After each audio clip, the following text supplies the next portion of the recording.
the book, and I'm over the moon, man. And Psycho Killers and Cave Slave coming out at the same time. Anyway, nice. We're live. It was awesome. By the way, starting it live while you're talking was a good idea. I realized that's cool. That's a cool way for like video to start, because then people are like, "What? They were hanging behind the scenes. What's the hook?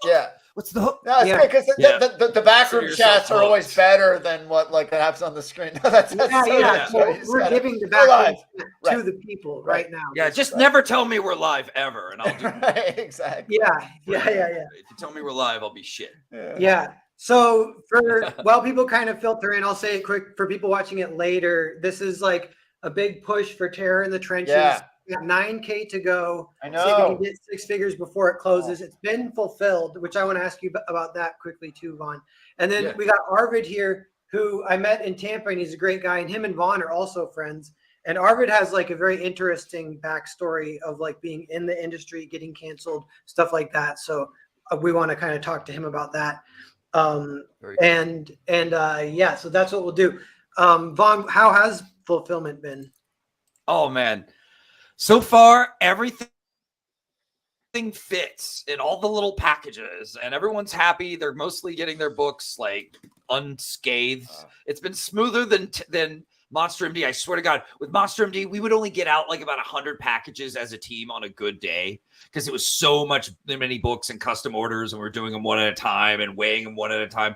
Now with my new software, my system, and just everything I learned, way smoother, man. Way smoother. We could get way more books done in a day and get them out to people. So this went by pretty quick, I think, comparatively to Monster MD. We got it done, man. Cool. Me and my awesome mom. Shout out. Yeah. I love you. My parents helped me. I know you're not watching. Yeah. No. That's how it goes for everyone. Is like the first campaign. One of the first lessons you learn is simplify it, because the complicated campaigns are just the worst to fulfill. Right. Everything should fit into the poly bag. So I'm able to like slide my poster in. I'm able to slide my print set in real smooth, real easy. All your extras, make sure they go into a bag too, so you don't have to do it in a separate bag like Monster MD. That's part of what took so long, man. So many goodies in one big awesome goodie bag for everybody. Yeah, but I gotta say, it's like tons of shit. Thank you. You gave me all the extra goodies. Not only are the extras on this campaign beautiful, but I love it. It's like a perfect Tetris play or something like that. It is like beautiful. Packed real nice. Yeah, right, exactly. It really is. It warms the cockles of my admittedly black and desiccated heart seeing something so efficient like that.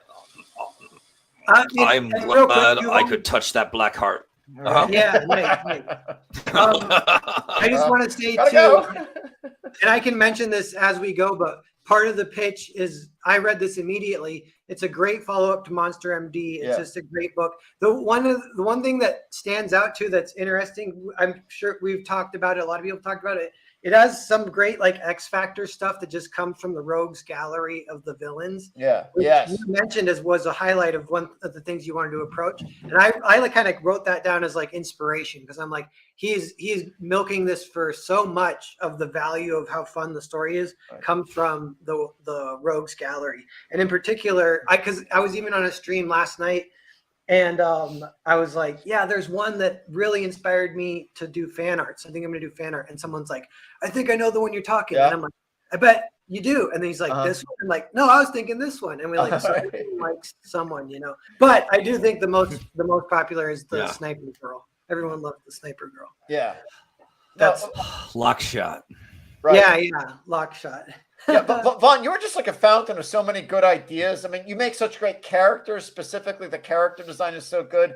They have that like Street Fighter 2 integrity to them. I don't know. I love the Street Fighter 2 character design. That's awesome. And it's just people have been talking about that on Twitter. I've studied those. Is it an anniversary for Street Fighter? But people have been pointing it out, and I'm like, it is super iconic. Everyone loves Street Fighter. Yeah. But the new game came out recently and was doing really well too. Okay. It's got all kinds of awesome stuff going on with it, and the characters look fantastic in it. Looks amazing. Yeah. Crisis Comics, he says nudge it up. I call it the Narwhal nudge if you get like boost while you're on my channel. But then for some reason I just started calling it the nudge. But then I was like, the only reason I called it Narwhal nudge in the first place is because of the alliteration. And then I lost the alliteration. So now it's just double N's. Right. Yeah, and like, why would you pick the nudge as a Done word? nudge. The nudge is like not a good word. Yeah. But now, Yeah, you don't want to get nudged. I know. Who wants to get nudged? now I'm stuck with You it as know? branding. So I'm Don't trying judge, to- don't Right, nudge. that's your branding. I'm The trying to narwhal. What else begins with N that denotes an increase? I don't know. The narwhal nibble. Negation. The narwhal negation. It's where your campaign goes down Yeah, a little bit. No Yeah. narwhal negation, please. No to Yeah, that, please. nine. Yeah. Yeah. I switched my mic just now. Does that sound different at all? Does it sound better? It sounds a little better. Yeah. Yeah. Do you have Yeah. pro audio? I blew, like, when I canceled myself, of course, the first thing I did, now that I'm totally financially insecure, I bought like $500 of like professional audio equipment, which just means it doesn't work. Nice. So Yeah. Oh, I mean, now that you mention it, like you sound good. yeah. on your, Thank like, you. Do I really? That's a Yeah. miracle. It's actually working. Okay. Cool. Yeah. You did it. Mhm. You did it, Yeah. Arvid. Yeah.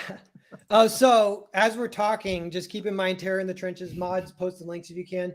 And Arvid, I know you have a project in the works, but I Yeah. was looking for links. And is there even a mailing list yet, or is it still kind of people just speaking its name in whispers and you're Oh, building yeah. the? Thanks for asking. Here, while we're talking, I can, if you'd be so kind, I don't mind rustling up the email news list. Yes, it is sort of semi-secret now. So Okay. Mhm. Yeah, it's like early phases. So Right. we'll get that link out there too, so people Okay. can Thank sign you, up. Narwhal. I appreciate this. Yeah, no Best, problem. man. It's Yeah. called Band of the Crow, and it looks great. Yeah, And thank yeah, you. Terror in the Trenches. Yeah. So Arvid, so I met Arvid in Tampa, and yeah, you're a great guy. Yeah. It was nice to meet you and hang out. I know. And I didn't know you'd be there too. So, oh my God, because I know who all you Comicsgate people are. But yeah. Oh, we lost Vaughn. I'll Vaughn? keep an eye out for Why him. did he I leave think us? he'll pop back in. I was so- gonna say, Vaughn, I Yeah. don't know if you can hear us, but Tampa made me think, oh, I really want to meet Vaughn in person too. Yeah, I know. Oh, me too, man. I know. Vaughn, we want to meet you. Yeah, we Yeah, were saying in man. Tampa, we could like, there's people that you're like, oh shoot, I still got to meet this guy, got to meet this guy. Yeah. Because meeting people was great. I had no Yeah. idea. I was like, oh, this is so much cooler and so much Yeah. better than my regular friends. Right. you have friends at least. It's good I to don't have any regular friends friends. anymore. You Yeah. yeah. Yeah. Yeah. Me either, man. Me either. Yeah. I know. It's But you guys. It's you guys and Oren, the artist. That were. It's- Literally, I'm not even joking. Pretty much. Yeah. yeah, that it's been Cheers. like that too. I was thinking, oh, if I could just travel twice a year, that could be and party with comics people. Yeah. That could be like my new social life. I'm I like, know. I'll do that. Wouldn't that be nice? Yeah. Yeah.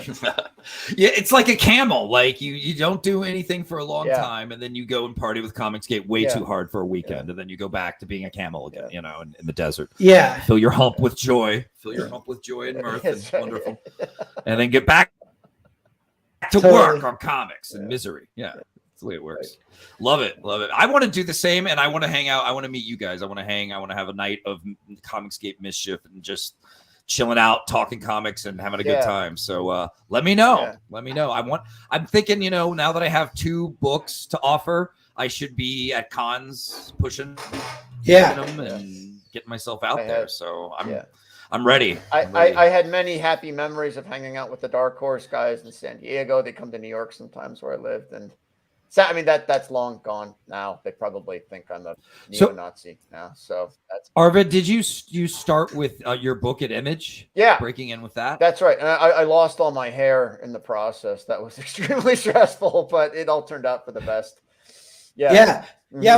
Why don't you tell us, as far back as you want to go, Arvid, and kind of Oh, tell wow. us some of your Wow. story.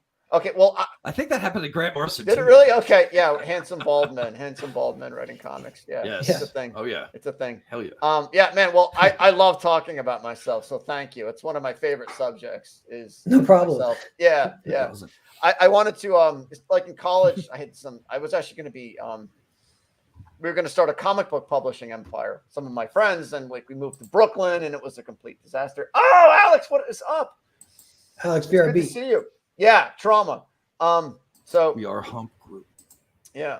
So I went to San Diego and I met an artist there. This is 1999. I will never forget it. I will never forget it. It was just like there was like a holy ray of light numinous light just descending on this artist's portfolio, and I knew it'd be perfect for the story that I had. I've been working on a documentary on the Paris Review, which is like, it's a literary magazine. It's an English language literary magazine in Paris. So it was big in the 1950s. Like a lot of the beat poets got their start there. So the documentary was weird. It was kind of a weird experience because I was a production assistant, which just meant like you hold the camera bag. So I was outside all these beautiful monuments in Paris, but I couldn't go in them because I had the camera bags. So I kind of went to Paris. I got to like stand out like on the street outside Notre Dame, and I guess I'll never see Notre Dame now. Just holding camera bags the whole day. So, but you know, it definitely got my imagination fired up. So that was the inspiration for my first comic. Yeah, and then one thing led to another, and we got picked up by Image, which was unbelievable. I was over the moon. When that happened. Yeah. So that's kind of how I got my start. Yeah. Cool. So what book was that called then? Do you know? Yeah, it's called, I do. Yeah. It's called Rex Mundi. Actually, it's very similar to the Da Vinci Code. I wrote it before the Da Vinci Code, and you know, so I get a little, I don't mind the comparisons to the Da Vinci Code, but I definitely wrote mine first, and that's good. Okay, take that to the bank, Tom. Right. Exactly. But you know, it was pretty. When I started, it just goes to show. It just goes to show. Sometimes you have to trust yourself. I had this idea for a comic, and everyone was like, "You want to write a murder mystery about Jesus set in Paris?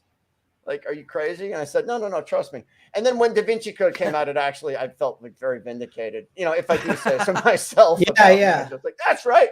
Jesus. See how much money? Yeah, that's exactly right. I could have made, bitch. That's right. Suck it.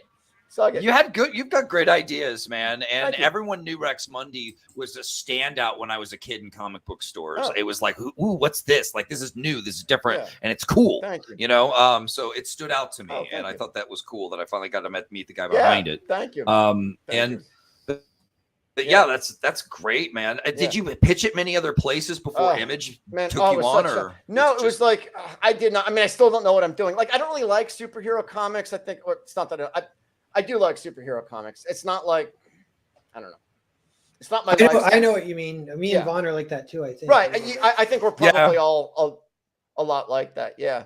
So Image seemed like the best place to go. I didn't even know a lot about comics at the time, but man, they put us through the ringer, which is okay. I mean, it was a weird idea for a comic. They wanted to make sure people actually wanted to read it. Right. Surprise, surprise. But man, like, we were going to be published, and then we weren't going to be published, and then we were going to be part of this series. The series was canceled, and then they gave us a one-shot, basically. They said, okay, we'll print one issue, but based on sales, we'll see how it does. So if no one reads it, too bad. So it was a big ask from people, like, you're going to pick up this comic that no one's ever heard of before, and that like may not get a second issue. But I will never forget this. And forgive me, I could talk about myself. I could talk for hours. But I was living in New York at the time.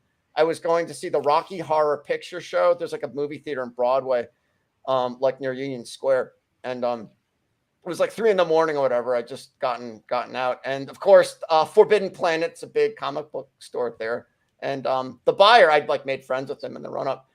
It was like, you know, it's not only is it open, it's totally packed. So Jeff, the buyer's there, it's totally packed, and he's totally, you know, henpecked. But I said, Jeff, where's my comic? Because I didn't see it on the wall. I thought you were going to order my comic, man. What the? Like, he's like, I can't get it. I can't get your comic. I was like, what do you mean you can't get my comic? They lost the shipment? What happened? He said, no, you don't understand, Arvid. It's sold out. Oh, no way. I was just like, Exactly. I was like, one of the happy. Yes. Yeah, I know. So it did kind of strike like a chord at the time or something. I think and so. Is that just like it's buyers kind of looking through the catalog for Diamond and just picking it? Is that a big part of it, or is it marketing or? Yeah. You know, we did a web comic for like 2 years. We did it very, very, very consistently. We spent a lot of time on it, but the web comic got a pretty decent following. It was like set in the Rex Mundi, it was in the same world as Rex Mundi, but with like a different character. So I think that helped us a lot. I got to hand it to the artist a lot too. I mean, when I canceled myself, he sort of unfollowed me. I had very fond feelings for him. I hope he still loves me. He was absolutely relentless and tireless when it came to just promoting it. He was always going on message boards, and he did a lot of legwork for it. So I'm immensely grateful to him. Cool. Immensely grateful to him. Yeah. Do you still own the rights to Rex Mundi? Yeah, I do. It's funny. Dark Horse published. I love Dark Horse, and they published an omnibus of it, which I'm really great. I'm so grateful to them that they did that. I just wish that they had printed more because it sold out quickly, and which is great. It's very flattering, but like you can't get the omnibus anymore. So I thought about republishing it. Yeah. Is it pretty expensive on like eBay or whatever? Or? Yeah, it's like 50, like starts at like $50. Yeah. You can't get it. You can't get it new. So. Yeah, that's kind of cool. I mean, but yeah, that means there's a demand for more. Yeah. Hearing about it, I guess I wasn't, super plugged into the scene back then. There it is. Nice. Cool. Yeah. It was like the comic on the shelf amongst all the other crazy image stuff that seemed more like artful and like it had something bigger to say than the art just always stood out to me. It was kind of it's kind of intimidating. Yeah, that's right. Intimidating. Yeah, the art is awesome. Yeah, I'm not so much a comics creator as a graphic novelist artiste. That's how I like to think of myself. So, me and Vaughn too a little bit. Right. Yeah, we're all artistes here. We are all artistes. I have to I went through a few art that was I lost all my hair on this project. Man, I went through a lot. The artist I ended up working with, actually one of my very dearest friends, is Juan Ferreira. He's actually a descendant. He's like the equivalent of like a baron or a count in Argentina. He's like descended from a conquistador, and he has like, it's kind of sad. He had a palace. His family had a palace in Argentina, which was taken by the fascists in the 1970s. Wow. But he's just an amazing person. He's an amazing person, phenomenally talented artist. He's the one that I ended up finishing Rex Mundi with. So I owe a lot to him too. And he's just such a phenomenally weird, funny, intelligent, talented person. Very weird, deeply, deeply weird human being. I mean, he almost grew up in a castle. Yeah, in Argentina. In Argentina. Yeah. He would never know it. Did he ever get it back? Yeah. Did he get his castle back? No, it's a museum now. No, it's like gone, daddy gone. Right. Yeah, exactly. You know, you can't untoast the toast. It's just the law of entropy. They're never going to get it back. But his last name is Ferreira. You can look it up. Cordoba, Argentina. It's called Palacio Ferreira. Actually, he drew it in the book, actually. I'll see if I can find it. Nice. Isn't that cool? Well, that's cool. Yeah. By the way, we got more people filtering in, 20 people watching right now. Hey, what's up? We're interviewing Arvid because he has a storied history that's kind of a lot of fun. And Arvid, you're kind of humble, honestly, even though I know you say you like talking about yourself. Sweet. Because we hung out in Tampa the whole time, and I didn't know that you had a perennially sold out, like multi-omnibus epic tale that you wrote. That's right. Which is cool. That is the Palacio Ferreira in Cordoba, Argentina. You can it's on Google. It's crazy. I Google Street Mapped it. It's like that's it. That's what it looks like. Yeah. Nice. Yeah. Exit through the gift shop. Yeah, exactly. And Alex VRB is posting the sign up for Arvid's new book, Alex, which is called Band of the Crow. So everyone Alex, keep in mind, sign up for that, as many signups as we can. We call it the Narwhal Nudge, or maybe just the Nudge, which makes no sense and it sounds terrible. But the nudge. You know how that kind of started too? It was having on Alizmat, because he's like a pro wrestler where his character, but it might just be him. He's like on crack kind of, or like nice. And so he's like, so he was like, the nudge didn't come through for me. I didn't get any backers. The nudge, blah blah blah. And I was like, oh, don't mess with the nudge. You do a good pro wrestler voice. You can't negate the nudge. Yeah, you negate the nudge. Don't fudge the nudge. Nefarious says, get that nudge, baby. Yeah. Hey, what's up, Neff? Good to see you. Yeah. And 23 people watching. Thanks for being here. So we're pumping Vonster's final push. Yeah. For Terror in the Trenches as well. We got this up right here. Do you guys think I can make 100K? Yeah, I do. Well, I believe it. Yeah. What if we did it tonight on this channel? What if the nudge was awesome. $9,000? Just boom, right to the 9,000 nudge. That You would probably deserve be it, your Vaughn. ultimate nudge, or Yeah. That would be the nudge. biggest nudge of all time. Yeah. It would have to not even be nudge, called a nudge. the if you greatest wanted nudge of all. It would be the nudge that started I know. Uh, It'd be an the narwhal avalanche. nuke. yeah, Yeah, Narwhal oh, yeah, nuke, that's yeah. a good one. Yeah. Narwhal nuke. Yeah.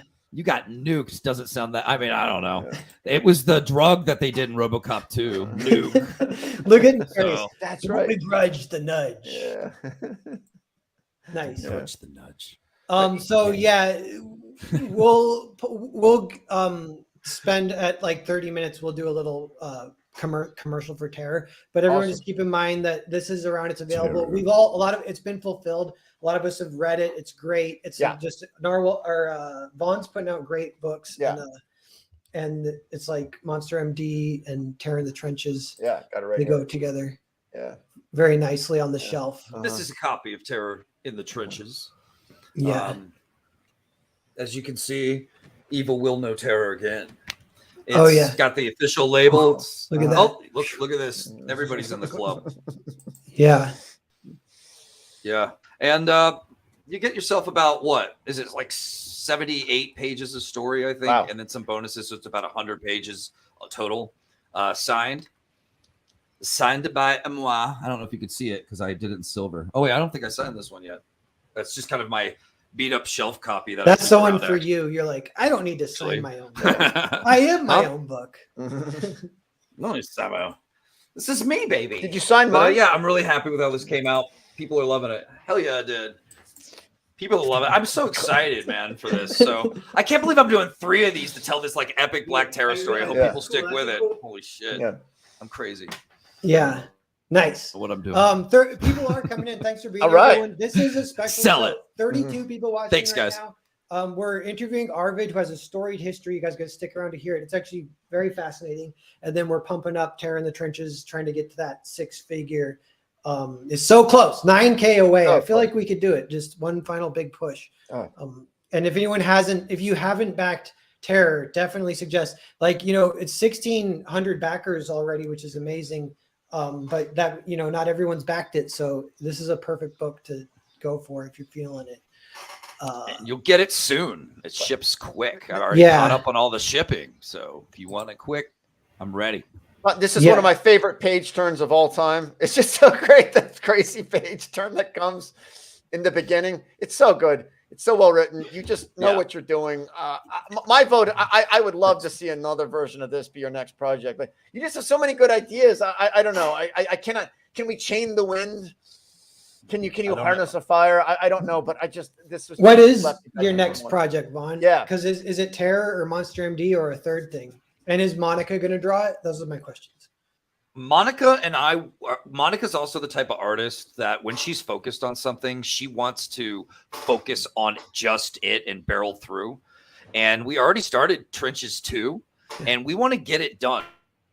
Oh. So we want to do Trenches 2 and 3, and then I hope that once, Monica and I have finished those and finished this epic, horrifying night in Black Terror's life, this awesome story, that we will continue as a team and do Monster MD 2. Awesome. Okay. Which I really want to do. I've been thinking about Monster MD so much lately, and I'll hopefully have a really good script by the time we finish Trenches, and just hopefully jump right into Monster MD 2 and get that book out, because I think people would love it.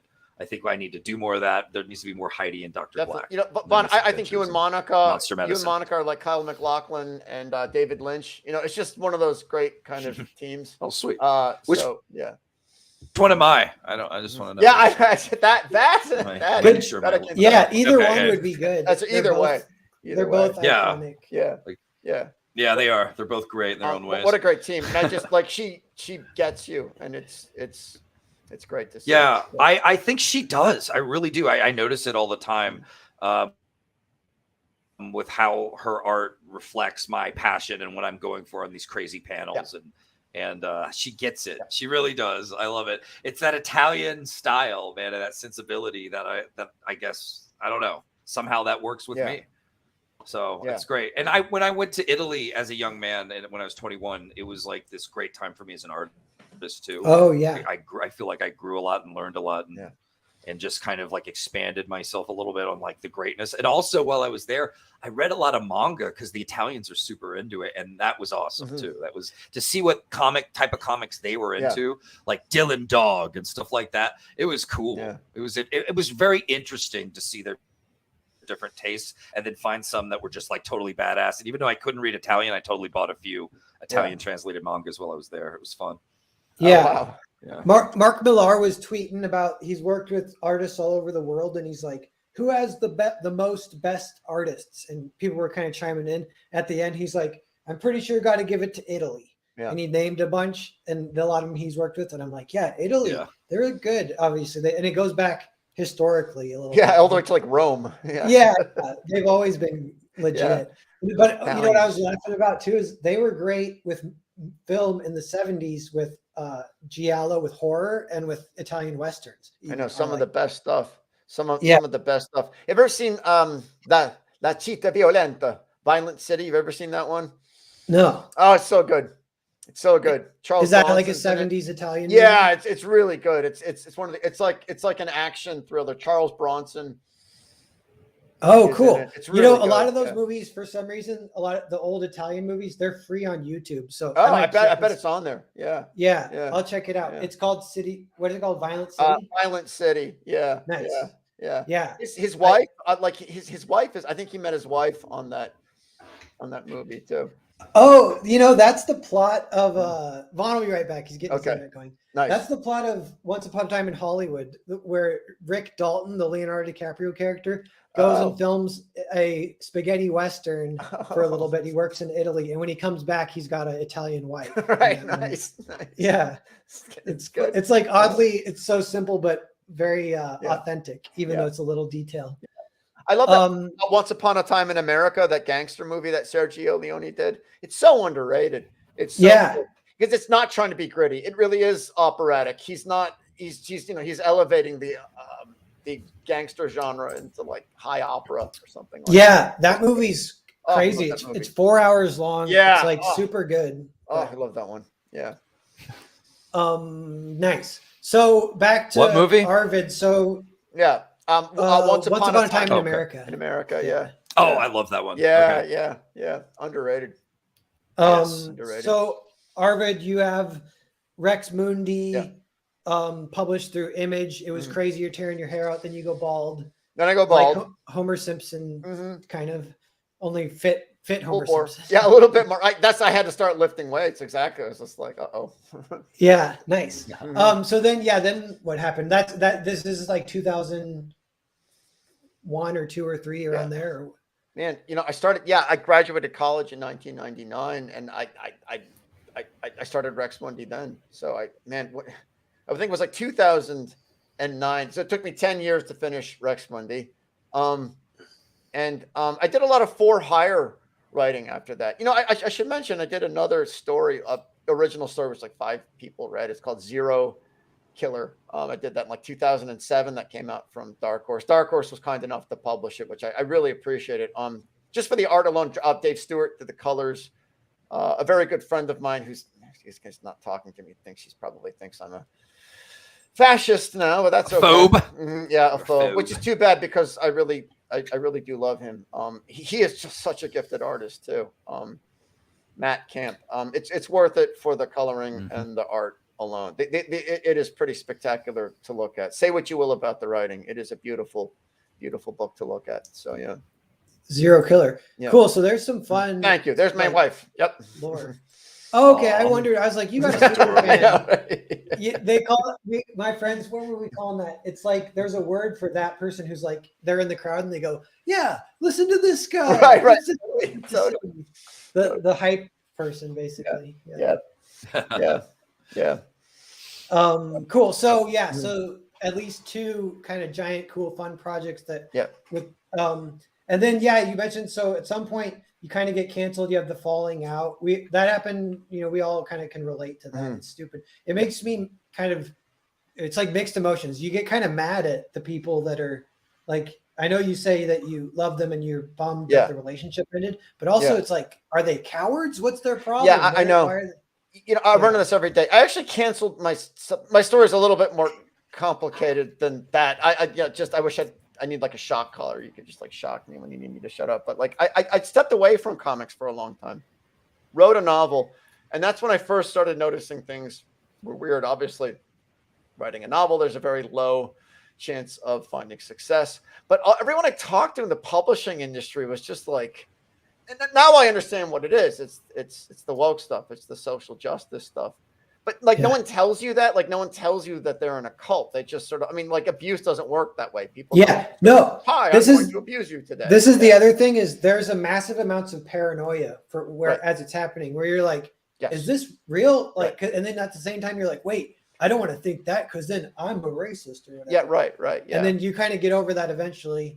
And then you're like, oh shit, it was freaking real. Right. And then, but it's still even weird to say out loud or like they won't publish you because you're white or whatever is like a big part of the woke agenda. They have so many control mechanisms. We've all fallen for one or two. Yes, exactly right. I mean, I consider myself to be I consider myself to I'm a recovering liberal. I'm an ex-progressive. I consider myself to be a conservative. There's nothing wrong with that at all. But I'm deeply ashamed. You know, I fell for this stuff too. So you know,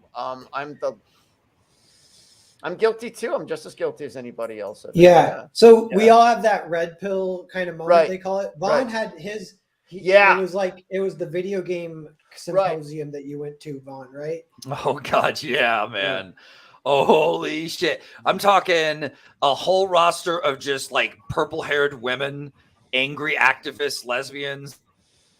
And that was a little bit ahead of its time. Video game programmers that basically. Right. Yeah. That was 2014. Okay. You picked up early. No, but this was on a college campus. So, of course, like I picked it up early. I mean, that's where a lot of social justice is born and is bred and it's stewed around by the witchy feminists that run the joint or whatever. But so I saw, and also it's Chicago. So like there's an extra leftist like taint in the air, you know? So this stuff was just common and people just accepted it. And I was like, it felt like I was the only one in the room going, this is crazy. Right. Like this is discrimination against white men, straight men for no good reason. Like just other than this is just hatred being taught to like young kids in college. And I look behind me and there's like a whole room full of young white straight males that are just nerdy guys that want to work in video games. And they're being told that like this video game world is not theirs anymore and that they shouldn't be hired because of their skin. And it just blew my mind. Like this was America? No fucking way. And that red pilled the hell out of me. I go home, I start researching and start discovering, you know. Yeah. You know, a real quick one. Feminism is and Marxism and all the good stuff. And so. Yeah. Bancroft says feminism and Gamergate. A real quick one for me is Gamergate. I had a buddy and who was like, he was kind of a mentor figure, a little bit older. He taught me how to write in my 20s. We co-wrote some scripts together. And we were drinking together one night in Arizona. And I was like, can I tell you something? Because I was scared to even tell him. And he's like, what? And I'm like, I think feminism might be anti-art. Yeah. And I think this is 2012 or something. And then he's like, well, you believe men and women should be equally treated, right? And I was like, yeah. He's like, so you're a feminist. I was like, okay.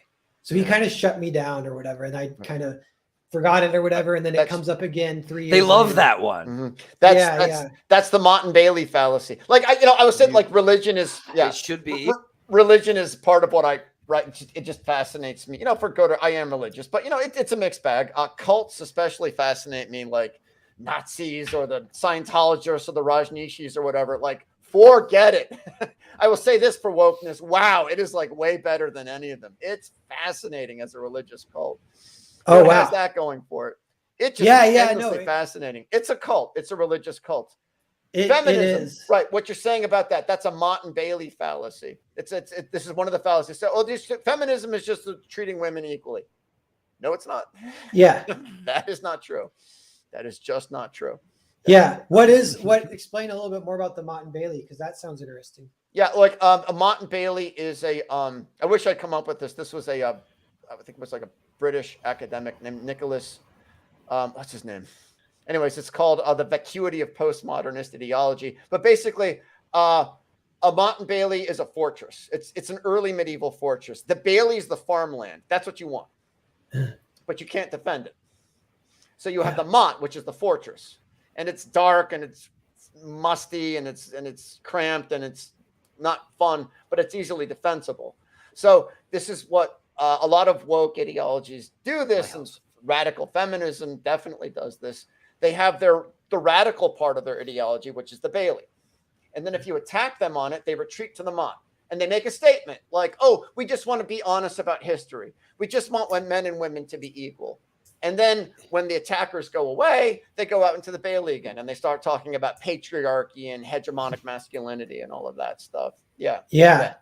So No, that's the Mott what and the it is. Bailey. Yeah. Mm-hmm. That's cool. That's a cool. It's fun hearing those universal concepts that make perfect sense when you hear them. You're like, damn, that's the thing. Right. Yeah. You hear it they do it all the time. Critical race theory. They do it all the time. They say, oh, we just want to teach honest history. We just want to teach the honest history of the United States of America when they're attacked. Yeah. I have noticed that the woke side, they have their one line that shuts people up a lot of times. That's right. Yeah, exactly. Exactly. Yes, exactly right. Exactly right. It's to stifle. Well, that's part of how they hook a lot of dumb people. Yeah. Is they present themselves as, ooh, we're going to show you what's behind the curtains.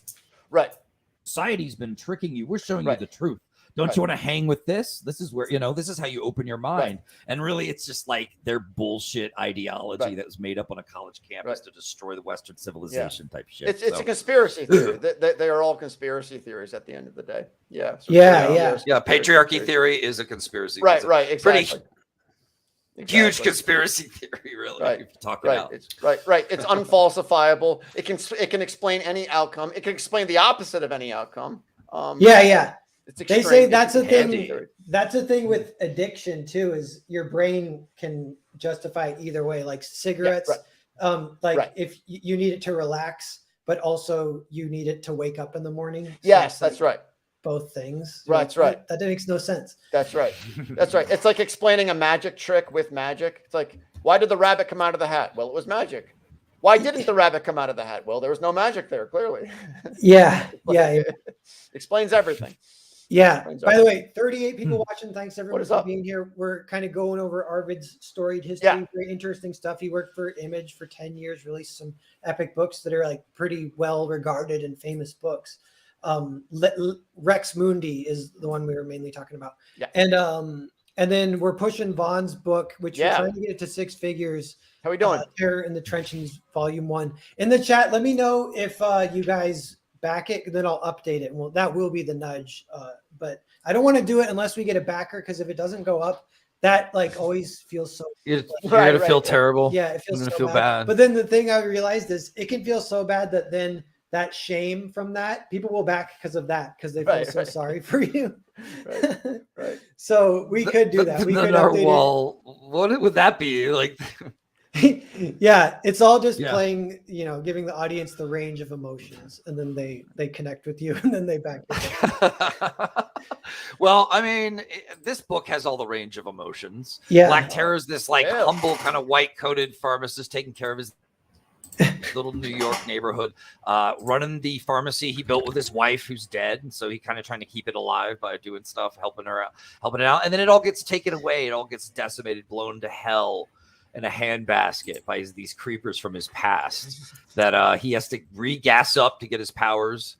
It makes him strong, it makes him durable, and it makes him, when he exhales, have a fear toxin that hits the air. So if he gets close enough to you, you see Black Terror is what you fear the most. So he's out in the ashes of what was his neighborhood, running through these like trenches, being reminded of his past, while he's hunting down the bastards that committed this atrocity. So it's kind of classic revengey, John Carpenter-y. Yeah. And Arvid mentioned a page turn reveal. I think we're thinking of the same one. There is an awesome page reveal, kind of like early-ish in the story, and it is fun comics making. It's just like, it's like a big escalation kind of. And who does that really well too is Mark Millar. We talk about him a little bit, but he's really good at it. Yeah. So David L did back. He reminds me that I need to do that more in my work. Yeah. Hey, look at that. So I think hey, nudge. We're that much closer. If we get like 189 more, then it notches up to 91. Then you get that 0 becomes a 1, the digit over. That's where, if you really want the dopamine, that's what you need. And then if you Right, really right. want the dopamine, you need a whole new digit to come eventually when you get to 6 figures. That's right. But if it happens on my channel, Yeah. I get the dopamine Thanks, too. Narwhal. Right. Let's go. That's right. Yeah. Yeah. That's Want that we dope? do. Give me that dope. Yeah. Speaking of, You know how it works. addicts and stuff. To be honest, I would anyone supporting still at all. It's amazing. Is a shot of dopamine to me. I love it. I don't expect to make 100K. If we do, that's amazing. If we don't, it's okay. We killed it. Like people showed up. This book, That's Black Terror, is selling well on Indiegogo. He's a character that no one cared about before. Shadow Band. I'm really proud of what Isn't our that team right? did. Shadow Band. Yeah, we got Shadow Band. And you're I still killing. looked Yes, for the we did. link. I couldn't find it. I was like, son of the bitch. It would Right, be yeah. a little higher for sure if you Right. weren't Shadow. Definitely. Yeah, It's a bummer. Yeah. But yeah, it would. we It have would ways because around that. Indiegogo Share does the show link you, out, you know, everything. those charts. Yeah. Do they? Okay. And their charts show that a lot of their foot traffic gives you sales, you know. Right, yeah. So they decided I don't deserve what the same service everyone else gets. Not good. For whatever reason, I Not can't good. get an explanation, but I know I'll try nobody can. again Indiegogo's someday because very I hope this doesn't keep interesting. going on with whatever all they're my up to. campaigns. Yeah. 45 people watching. Thanks Weird. everyone for being here. If you're just getting here, we're interviewing Arvid for his storied history, working with Image, and then we haven't got to the cancellation, but that's kind of the climax or whatever. That's right. So we're building to that and the fallout. We've all kind of can relate in some degree, but Arvid's really been put through the ringer. It's very interesting, and so we're hearing about that, and we're pushing Terror in the Trenches for Vaughn to get to 100K. We got one backer tonight. It went up $100 though. Might have been a big Awesome. backing. So Thanks, guys. Appreciate it. So cool. yeah. So Amazing. Arvid, then so around so your sort of red pill-ish was you wrote a novel, and then that publishing process was steeped in woke ideology, and then you're kind of paranoid a little bit. And then so what happened from there? Well, I was at this beautiful, actually, this television writing seminar in I think it was like in Dorset, Vermont. I think Vermont is just like so beautiful. I don't know if either of you have ever been to Vermont. It is just like I love Vermont, and it was this beautiful Vermont. And I was at this like weird, creepy TV writing seminar thing. It was huge. It was this big like it was kind of cool. All the networks were there. They had like a big. It's like early fall in Vermont. It's just, you know, the leaves are turning colors, and it's just like the Green Mountains, and it is pretty spectacular, and it's beautiful. So it was cool. It was just like it was this TV writing seminar, and all the networks and studios and producers were there at the same time, and they were like, yeah, you know, learn about writing TV and pitch to the networks and the producers at the same time. But it was really weird and creepy. And then at the very end, I'll never forget it. I sort of made friends, sort of, but not really. But there was another guy that was at the at this workshop with me, and I kind of had a similar experience. At the very end, we had the senior vice president of diversity for HBO. Which is already a red flag, right, that they have that job. But see, I didn't even know at the time. At the time, I thought, "Oh, diversity." Hey, that's not a real job. Exactly. At the time, I didn't realize it. I thought, okay, no, diversity is good. I want diversity. That's good. But the speech was just a screed and just an endless like invective and talking about. She was bragging about how, and we had one show, and we had no white men working on the show, even behind the camera. There were no white men. And this guy, who was another white guy, he turned to me and he both said, I guess we're both effed. And we just laughed. Yeah. But that was the first moment I was just like, okay, wait a minute. That was a little weird. They are restructuring the power and wealth in our society right in front of us and discriminating against us in ways that our country is not down with. Right. Like, this is not how it's supposed to work. They just invented new jobs for themselves and started discriminating and restructuring and those people get good money and get to, and get to have a career, and then they send that money to the Democrat Party. Yeah. Like, that's all about just making sure they win. You know what's funny too? It's like, I guess our side is like, how about meritocracy? Ever hear of that? Where just the best, you hire the best person that you can find. If it's writer, you hire the best writer. And they say that's white supremacy. Yeah, exactly. I'm like, what do they call it? They call it interest convergence. The idea is that any concessions that dominant identity groups have made in the past have all just been superficial, so that the deeper principle of systemic oppression and discrimination can be perpetuated. So there can be no such thing as meritocracy, because meritocracy is just a code word for the perpetuation of systemic oppression. Yeah. So that's how they think about it. Yeah. Yeah. And you see it if the second you step away from Systemically oppress their meritocracy, moms. the quality goes down. Yeah, right. Exactly right. Exactly right. So yeah, and then after that, it was like right during the 2016 election. I will never forget. I will never forget election night on 2016 because I voted for Hillary Clinton, and I thought, of course, we have to. Maybe something's not quite right here, but Trump. Of course, Trump can't get elected, so we'll just make sure that Hillary gets elected. She'll fulfill her destiny, and then maybe all the bad things will stop. Maybe we can start to heal as a nation, and we can build the bridges and whatever. But I had this weird feeling. I'll never forget it. This feeling of self-loathing and disgust as I went into the polling place. I'm not proud of myself. I was there looking at the ballot, the fact that you use the words "fulfill her destiny" is so interesting to me. Well, this is how they talk. This is how they talk. She's, this gets into like the Hegelian dialectic, and but she's like an agent of destiny. She's like an agent of Nietzsche's destestiny. She's not the Ubermensch. She's the Uberfrau, right? She's ich bin ein Uberfrau. Yeah. This is my destiny. That's one reason why people were so mad, because they didn't get their fulfillment of the No, I think that's right. Exactly right. Exactly. The grand dialectical destiny of the human race was thwarted in 2016. Yeah, destiny makes it sound. It was a huge weird turn. Like it was. Everyone felt. You could also call it rigged and call it and they didn't rig it enough. But they can also you could also call it something other than the romantic destiny. You can call it. It was her turn, and I think they even use that as slogans, like it's her turn. Right, I'm with her. Which is like, because that's how Hillary saw it. It wasn't even about destiny. It was more like, I've done I remember when she was made like Secretary of State, in a way that she shouldn't have been, but because she just needed that. They were like pumping up her resume. It was all planned out. Right. It's time to put a woman in the White House. So destiny or rigged for her pleasure is all I'm asking. Right. So yeah, I had this weird feeling of disgust, and I didn't even understand it at the time. I was like, why am I disgusted with myself here? And I didn't. And then the New York Times I haven't been to the New York Times website in a very, very long time, but I'll never forget it. I'm so much happier now. But I had these emotions. I was just whirlwind of emotions. And the New York Times web page had this electionometer, like probability of a Trump victory over here, probability Clinton over here, and they programmed like jitter in the needle, to make it look like, and it was exactly how I was feeling. Like I was just watching that needle, and it was over like 80% Clinton, of course, but then it would, of course, wait, what? And it would go back to okay, right. No, she's gonna win. And then it would go over again. It would stay there. I'm like, what? What? This is going over. Right.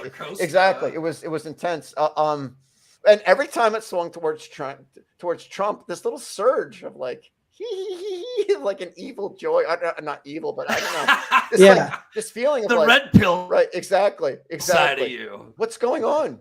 Yeah. What's going on here? And I'll never forget, I think when they called Virginia for him, I think it was Virginia, and that's when they knew that he was going to win.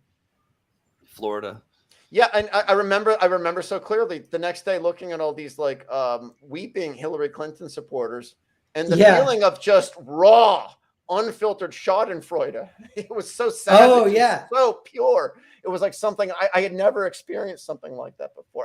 I'm still kind of processing it to this day, to be honest. But I realized the day after, you know what? I hate these people. I absolutely hate them. Yeah. No, I'm not. I'm not with her. No, I'm not. No, yeah. I'm not. Oh, yeah. Real quick, because that election was crazy, and it is kind of fun to reminisce and remember it. Yeah. But I got red pilled just a little bit before. Yeah. What is your story, Narwhal? Well, I'm trying to remember how it even happened, but me and my friend, we were joking, we were laughing at Trump, and we're like, he's kind of funny. So we told my dad, we're like, we kind of like Trump, and my dad which is embarrassing for him. But he almost started crying. He's like, I can't believe that I raised you. And he's cool now, but he had like that terrible, like he was like so in it deep. And that kind of, I was like, whoa, we're just laughing at Trump because he's funny. What's your problem? Right. And that I knew that all around me because Washington's a blue state. And then you find like people around who are red, but it's kind of mostly blue where I live and stuff. And it's a mail-in state too. So I had my ballot and I had written Trump on it. And I was walking to the mailbox because it's kind of a long walk in the country on this dirt road to get to the mailbox. And I'm just whistling. I'm like, I've never felt better. I'm like, I'm doing the right thing against everyone. Nobody can stop me from doing what I want to do. Right. Yeah. And I'm just walking and then a car drives by. I go, I'm like, what? Totally. Yeah, and like, that was the metaphor for like the whole experience was like that, and slowly then like I think I kind of made the mistake when he won. I gloated just a little bit on in those days. I still used Facebook.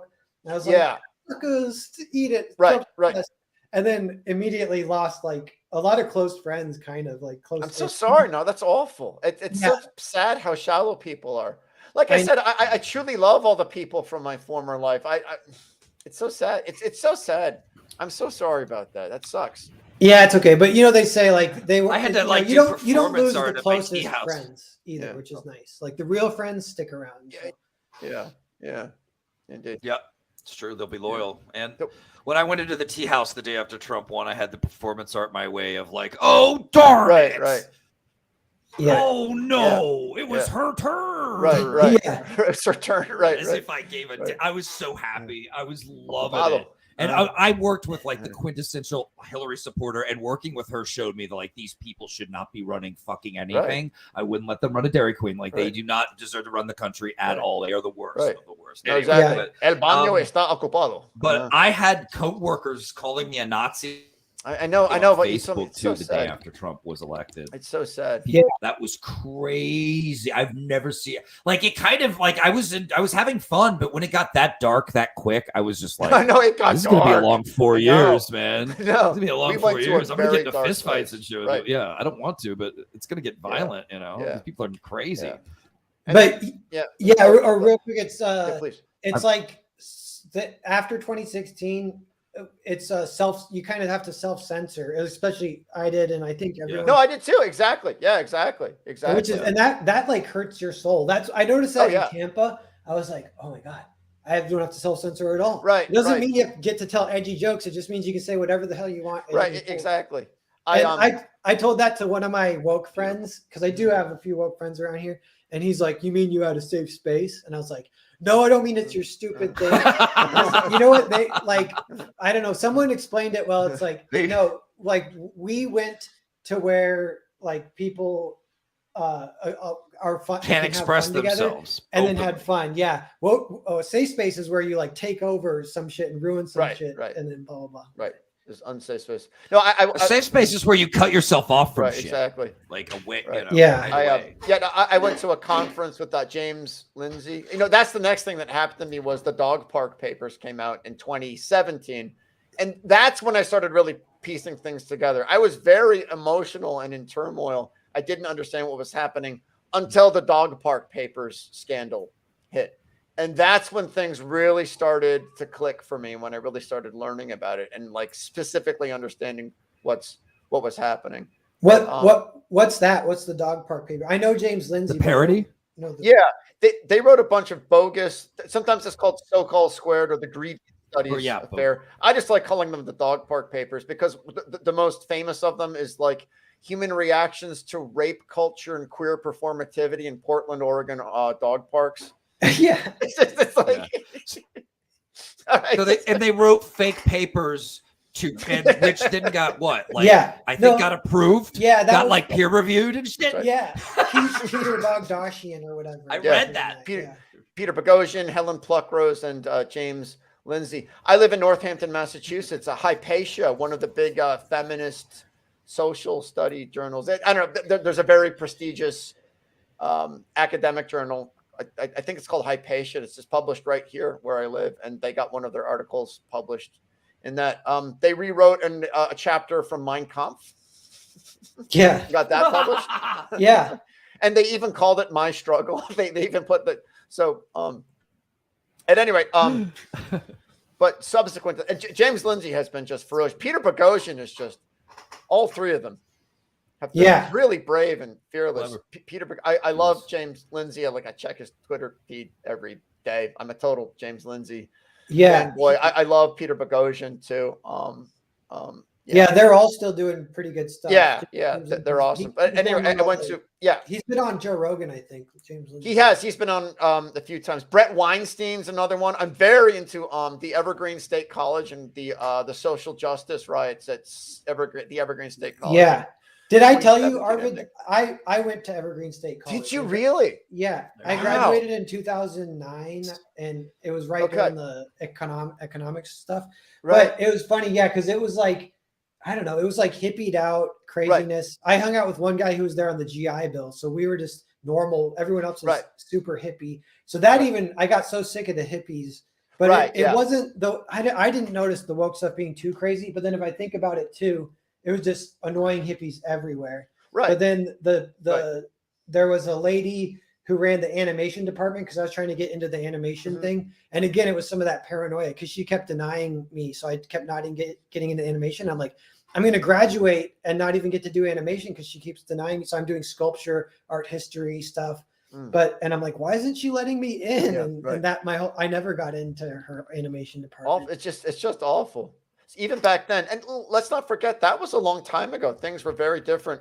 In my opinion, a major irritant or accelerant for these bad ideas was Trayvon Martin. This is obvious to me now in hindsight, but I do think Trayvon Martin was a very important inflection point for all of this stuff. So 2009 was before all of that stuff. There was no Black Lives Matter hashtag. There was one funny thing that happened to me too. I'm trying to remember. I was kind of just stupid and unaware, kind of innocent, but a girl was making like a documentary about women's experiences in the classroom. And she said so she interviewed me. She's like, can I ask you some questions? I'm just asking random people questions. I was like, sure. And she's like, do you notice a difference between men and women in the classroom? And I was like, yeah, sometimes girls, I think they tend to ask more annoying questions. and I could tell that she hated me immediately. And I was like, oh, this is not supporting the thesis of your documentary. Sorry. And so whatever. She just there you go. I got cut out of that movie. Okay, well there you go. Yeah. That's amazing you were there. Vaughn, I don't know if you followed this, but there's a guy, Benjamin Boyce, another alum of the Evergreen State College, a more recent graduate. He was there during the social justice riots. I think he was a student of Brett Weinstein's. And did you ever take a class with Brett Weinstein? No, I didn't know they were around. You didn't know at the time. You didn't know, right? No, nobody knew. Nobody knew. But Vaughn, hostage crisis. Yeah, right. I don't know how familiar you are, Vaughn. You probably know more than I do. But there's a Benjamin Boyce. He's on Twitter. He's great. He's done some. There are a few. Alex, Michael Nania also is another great documentary filmmaker. I could study Evergreen forever. Again, it's a cult, and it's like a. Yeah, it is it's all over YouTube. If you want to see what happened, it's crazy. Yeah, and what they did to the chief of police, it was like a woman who was trying to do her job, but they replaced her and fired her because she was trying to do her actual job, and they're like, what? This is I follow the took over the school. They were sitting at the head tables and shit and ordering pizza and being like, "Oh, you white people need to stay out." It's funny. Yeah, there are some real villains. There are some heroes too, like Brett Weinstein. Some of his students were profoundly courageous. There's this Chinese exchange student, female exchange student. She is extraordinarily brave and courageous. I mean, they were on the verge of killing her. Yeah. So that's just one example of course, Brett Weinstein. But yeah, there are definitely some really loathsome and repulsive human beings. Jamal B being one of them. Naima Lowe is another one. The equity canoe. That's one of my favorite scenes is the equity canoe. Yeah, they do stuff. They might have done it. I'm trying to remember if they did that when I was there or not. But they did something, and it was oh no. Sorry, this is just what started it. It was the day, the day for minorities or whatever. And that's right. The day of absence. Yeah, that's what triggered it. It was the day of absence. That's right. Yeah. Yeah, because it went from being They didn't wanna go to voluntary to like class. forced or whatever. Which That's is right. A very good point. Right. Real quick, we got 40 people watching. Hey. Everyone, thanks for being here. We're hitting an hour. We're in the middle of a good conversation. Are you guys are able to go another 15 minutes or so? Do you think? Or Definitely. I'm having a great time. Narwhal, thank you. Yeah. This is very generous of you. Thank you. I'm having a lovely time, sir. Would love to. no problem. Yeah, good talking to you guys. So we will go a little bit longer. I have creative block at 7, and I got to get dinner before then. But I want to go a little bit longer because I want me to too. Finish. So yeah, but Terror in the Trenches. Yeah. And your the creative push, blocks. That's awesome. The road to 100,000. Let's do it. Like, let's get 100,000. Really? So Okay. Yeah. If you guys want to, I'm on board. But I mean, I didn't expect it. Let's see what happens. You know, Vaughn, I think another thing about following up on this, you can do a bundle campaign. You can start selling. I would do like love a full figure. thick hardback. Right, exactly. I say start selling some more stuff with this. 200 Put pages. some. Oh, 200 pages total. Actually, yeah, Vaughn, you could add one tier right at the end just to get it over 100K or something. Maybe. Right. Yeah. Yeah. I don't know. I'll figure something out. Yeah. Yeah. Nice. So So good. yeah, so then 2017, and then you're putting it together. It's bubbling, and then we're building towards you. What you've, in your words, you canceled yourself. But so that's coming up, I guess. So what happened? Yeah. You know, I met through, I'd been working on a video game project in Germany, sort of an ill-fated video game project in Germany, which I love. I would go back there in a heartbeat. It was one was in Munich, in this beautiful little town called Karlsruhe. God, I love Germany. Beautiful. And they feel terrible. They feel terrible. Yeah. Yeah. They're not over it. A lot of guilt over there, but lovely experience. Nothing ever panned out with the games, but I met an artist there, not the artist, not Oren, with whom I'm working. Now, I should actually, if I mention nothing else, I should mention Oren, the artist that I'm working with. I wake up every day and I go to sleep being thankful and saying a little prayer of thanks for Oren. He is so outrageous. I mean, he is so outrageously talented. Yeah. The Band of the the Crow, people like it's still Off those the early charts. phases, almost like pre-mailing list, but people are gonna have their minds blown when it comes out. If not just for the art alone. Yes. Oren and I could not have done this without Oren. Oren and I made this decision together. He has shown a lot of courage. He could waltz into any video game company, Ubisoft, Electronic Arts, Activision, Blizzard. I don't care. Any movie studio in the world, just like throw down his portfolio and just do that. And he would immediately be getting a high paid job. He has enormous integrity and a sense of moral direction. So this is a decision that we made together. So I am profoundly grateful for him. And I cannot wait for the world to see what he's doing because it looks amazing. So Cool. So that's another part of it. But I subsequent to him, this is the way comics work. And I know, Vaughn, you have had these stories. Narwhal, I'm sure you've had these stories too. I've been working with another artist for 4 years on the Band of the Crow as a comic, and then things fell apart, of course. So They ghost you. Yeah, but that I didn't. Breaking up happens. Sadly, he wasn't even ghosting me this time. It's just he was doing some things that were a little dishonest. That broke my heart because I'm very fond of him too. Anyway, that's another story. But basically, I hate social media. Thank you for having me on. But I was a little arrogant and naive about it. I thought, oh, I'm so wonderful and so talented. I just don't need to be on social media. That's for lesser people. So I just wasn't. I just was not on Twitter. I just wasn't on social media. In fact, I'm kind of a internet privacy freak. So I did as much as I could to keep myself hidden on the internet. But I thought, okay, I had a PR consultant, comics PR consultant. She said, yeah, look, Arvid, you really need to get online and, just stay out of the political stuff and just keep your head down and whatever. But, get out there and engage the fans, get out there and get a following. So I thought, okay, great. So I got onto Twitter. This was in like 2020 or something like that. I had met Oren at this time. So I was on Twitter. Oh, but comics. Great. Here I am back on Twitter. I was just like, whoa, what happened? Yeah. I could not believe how bad things were.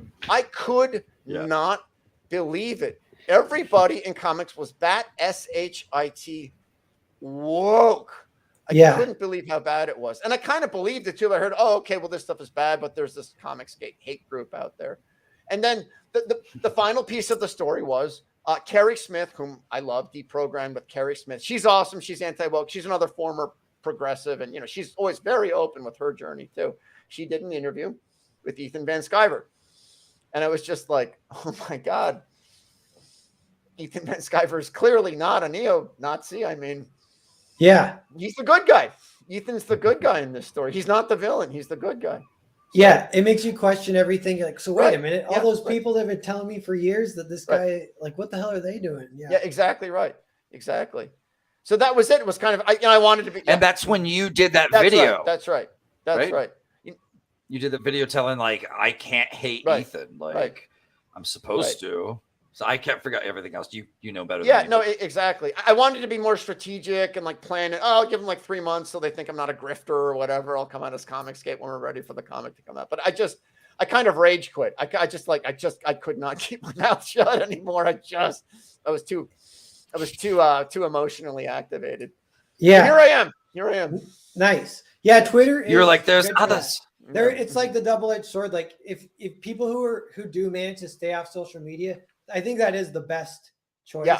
But then Twitter you can get the truth. You can follow the right people and you can get a good, like, kind of idea of the world a little more accurately. You can, whereas people who just watch NBC, they're lost forever or whatever. No, and this is why it's hard. Like my mom, I love my mom. Like I totally get it. Like, what is my message to her? Mom, you're being lied to by the New York Times and all the major news networks and the Washington Post and and everyone. Like, that doesn't sound crazy. So I understand why people don't want to make that plunge. It kind of has to be like either slow or they do it themselves. I think exactly. I think people have to figure it out or not kind of on their own. I think you have to have a bad experience. I think Vaughn, I don't know about you, Narwhal, but I know Vaughn and I definitely had some traumatic experiences. I think I would say that in some ways I'm glad it happened because it really opened my eyes to what was going on. Yeah, that is kind of a Comicsgate thing. Everyone my work was constantly rewritten. Right. I'm sorry, Vaughn. That sucks. And oh no, when it was. What excited me was one of my scripts was really liked by my screenwriting teachers, and they made me put it in our script bank, which I didn't know meant it had a chance to be turned into a full production film by the school with a budget and everything. And it's going to be playing festivals, and that gets your name out there, and that helps you have a career. So I was excited when they picked my script immediately, but they gave it to an SJW. Okay. And I didn't even know the term SJW when this was a thing. I didn't know what they were. I knew people could be overly political, but this was all news to me because he took my story that was about two stepbrothers kind of learning to find a brotherly common ground. And he turned it into like, white people aren't treating Native Americans too nice, y'all. Like the complete opposite of brotherhood. And that taught me an important lesson about SJWs and how they work, how they have no reverence for anything other than their own cult messaging, how they will invert your message to tell a shitty story that nobody wants to see. But I ended up shutting that script down, and because I had put it in my contract that I get all first rewrites on the good script. for you. So they got fucked. Good. They got fucked for breaching contract. Good. Which was kind of fun. What year was that? But yeah, what year was that? When did that happen? What year was that? Oh God, I swear it must have been 2009, 2010. Oh wow, early. Yeah. You caught on early. I think Narwhal, you and I probably around the same time. It sounds like we had our, I don't know. Yeah, basically 2016. Okay, yeah, that's me too. Yeah. But props to you, Vaughn. Yeah. You figured it out early.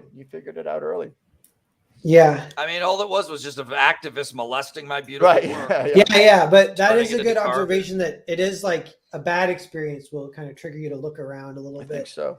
And then a lot of it too is, if you're even able to like go in to look at Comicsgate and be like, wait a minute, that's like a big thing too, a big like origin that gets people like, it's not what they say. And maybe a little bit taking like personal affront to being lied to. I remember thinking that like, I was mad at first, and I was like, wait a minute. Right. You're telling me the news has been freaking lying about a bunch of this crap? Right. Exactly. No, I'm still angry. People say, you're just angry. You're just, well, I'm not just angry, but yeah, I'm angry. Yep. Yeah. Sure. Yeah. And Sure. Well, some of that.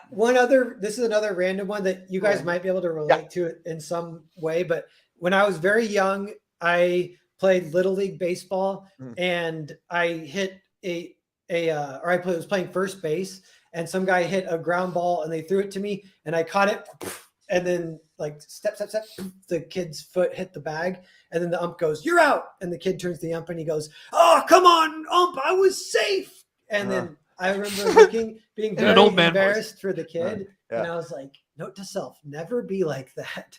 Right. So, yeah. Okay. Wow. It's like right. I totally know what you mean. Yeah, just trying to be a little objective, like having. I heard some people, they say it's like the power of discernment and like a little bit of the self-identity of like, you actually do want to invest and think of yourself that way, that you don't want to get duped, and because getting duped is embarrassing. If you feel embarrassment when you get duped, then that's how I feel a lot of times. Definitely. No, cognitive dissonance is very powerful. Very, very. It keeps a lot of people enslaved to social justice. Yeah, and no, the traumatic experience thing, they've done studies. The best time to get someone out of a cult is when they have a traumatic experience, but you have to do it like immediately following the traumatic experience before they can rebuild their defenses back into the cult. You've got trauma. So it's right. It's so right. Exactly. It's right when they've had a bad experience, or right as they're getting into it. Those are the two best times to get. Yeah. That's interesting. We'll just go a few more minutes. I got a few follow-up questions, and then Terror in the Trenches, everyone. 100K, the road to 100K. Let's do it. Yeah. Any new backers? Any narwhal nudges? Can we get 100K? Thanks, everyone. We get the double nudge? Get a dual nudge action. Let's get it going. Double nudges. Let me know in the chat if you back it all. No grudges. Double nudges. I love you guys. Double nudge. Personal rival Eli Munoz. Double nudge. He goes, Obama signed the modernization bill, which allowed propaganda on American citizens. With fudge. And now there's nothing but lies on the news. Yeah. Cool. So Arvid, the fallout. So was that like when you canceled yourself, that's when you made a video publicly saying that Ethan's not that bad? Is that what it was? Yeah, that's right. A mob never came for me. I mean, at this point, I don't really want to write for anybody but myself anymore at this point. So I care if I ever get published again, but I think I can do it myself. I think what we're doing here is much more interesting. I think we're just at the beginning. I think there's a lot of potential. This is we are just getting started. And even the way it is now, it's like, I think you make more money this way. Maybe you don't get as wide of a reach at this point, but that might change. Yeah, exactly. At this point, exactly right. Yeah. And that's even like a little bit like, I'm like, is that even true? I'm not 100% sure. I'm not sure either. But I think we are just getting started. Very exciting. Yeah. Yeah, that's cool. Mm-hmm. So then, so from that though, some relationships kind of fade away, or that you get unfollowed and stuff. And I do this like for integrity, like, Gordon and I made this decision together, but I make it a point. Every artist I work with, I should just, we hang out with Comicscape people. We don't think there's anything wrong with that. We are not cool with how things are. We're just not. And a lot of potential collaborators and artists, some of whom weren't really that talented. I'm like, but it's okay, fine. But who needs them? Yeah, exactly. It's just like, okay, fine, go away. Exactly. Yeah, that's just a lack of integrity. And then on the other hand, we're working with this colorist right now, and he was just like, "Wow, I love Oren's art so much." Worth their soul. Yeah, exactly. He said, "Yeah, I don't care about the politics. When do I start? Okay, but your comics saying this. Yeah. Shut up. Let me get started. Nice. Great. See, they're out there. It feels. Exactly. I was thinking, that that it feels like, at least if it's not happening, it should be happening. That stuff's old news. Like, people are getting desensitized. People care. Exactly. The people who still care are like the most crazy, and nobody likes them anyway. Right. No, I've noticed this at the people will show up protesting like pornographic comic books for like third graders, which is sort of a no-brainer as far as I'm concerned. But but I have this is totally anecdotal, but in the protests that I've to counter the Antifa, the woke, trans ideology protesters. The crowds seem to be getting smaller and smaller, and the crowds opposing the trans ideology in school seem to be getting bigger and bigger, and they're very diverse too. Actually, I think actually it's a big problem for the woke people. saw It's like, leftists talking right, about the Hispanic the parents people at school. and right, Muslims and African Americans. Nobody likes this stuff. Yeah. Nobody likes this stuff.